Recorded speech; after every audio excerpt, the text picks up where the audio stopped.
Hello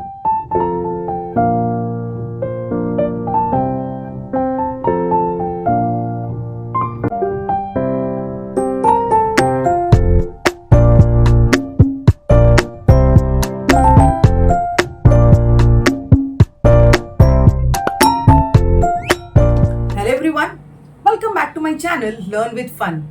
Myself Sumaya Bellew. In my last video, I've already started with the series of circle.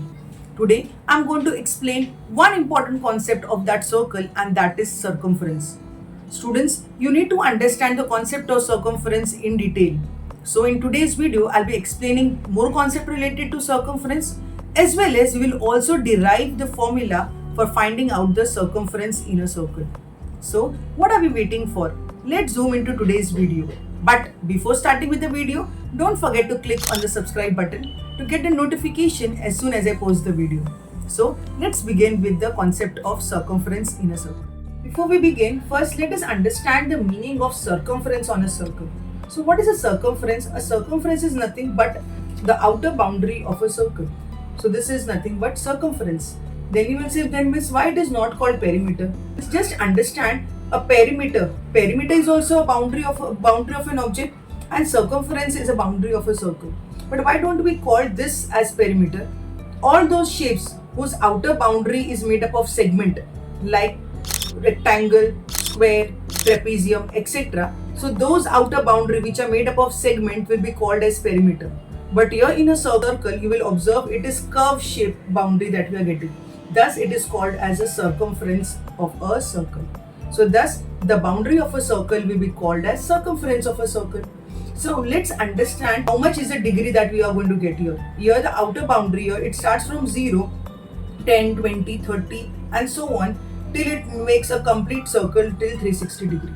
So thus the talk about this part, a complete circle will always measure 360 degree. Okay. Now, but what if I take a piece of it? I'm not taking the complete circumference. I'm just taking a part of the circumference. Then it will be called as an arc of a circle. Let us take an example here.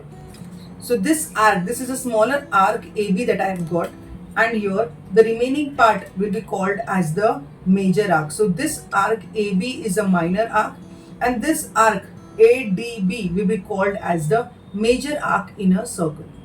Now there might be a question that they will ask, like if the arc of AB, here you observe 10, 20, 30, 40, 50, 60, 70. The minor arc of a circle is 70 degree. Find the length of the remaining major arc.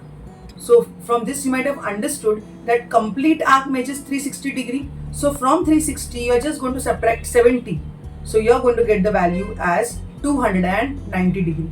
So thus this minor arc measures 70 degree and this major arc ADB will measure 290 degree. The next concept is semicircular arc. Now in simple, if I take a diameter and a diameter is going to pass from the center to the other part of the circumference of the circle. So here you will observe I placed on 0 and it came on 180 degree. So thus from this it is clear what does a diameter does? A diameter cuts the circle into two equal half. Thus we are getting a semicircular arc here of 180 degree and the next semicircular arc of again 180 degree. Thus a diameter divides a circle into two equal half where each arc will measure 180 degree. To derive the formula for circumference of a circle, it can be done using an activity in a class. What a teacher has to do one day prior, just ask the students to get different cutouts of a circle of different diameters. Like first you can give the measurement of the diameter as 3.5 centimeter, second row 7 centimeter, third row 14 centimeter, 21 and so on. So you can take a series of 7 centimeter so that calculation becomes easy for them. You are also going to ask them to get a wool or a thread along with them and a ruler, and the activity can be conducted on the next day. Now suppose we are taking a diameter of 7 centimeter. So what will the child do? A child is just going to take a wool and nicely he is going to cover the boundary to get the length of it.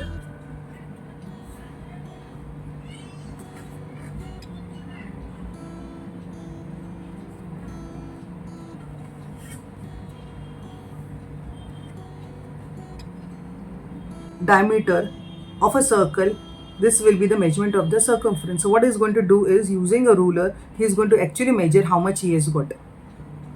Now this length that he has got, he is going to check on the ruler how much he has got. Here you will observe that he has got the length of 22 centimeter. Thus you will say that the diameter was 7 centimeter and the circumference that he got is 22 centimeter. So now a simple calculation will be done on the board by the teacher, that in a circle, when diameter was 7 centimeter, the circumference value that he got was 22 centimeter. Thus circumference upon diameter, what he is getting, 22 upon 7.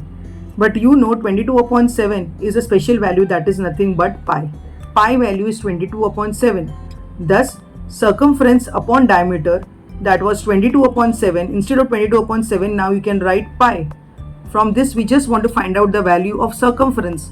So d was at the denominator, now it will come your multiplication. So your circumference will be pi multiplied by d. So the first formula that you get for circumference is pi d. But if suppose in exam radius is given, so from this diameter, you know diameter is twice the radius. So instead of d, you can also convert it as 2r. Thus you can say the formula for circumference is either pi d, or you can say the formula for circumference is 2 pi r. Both the formulas are correct. So don't you think, students, just by using this simple 3 or 4 things, actually are deriving the formula of circumference, that is pi multiplied by d, or 2 multiplied by pi multiplied by r, that is 2 pi r, in a very simple and interesting way. And definitely, since you have derived it, this formula will be drilled in your mind throughout your life. With this, I end my today's video. If you like my video, don't forget to click on the like button. See you all in the next interesting and innovative video based on circles. Thank you.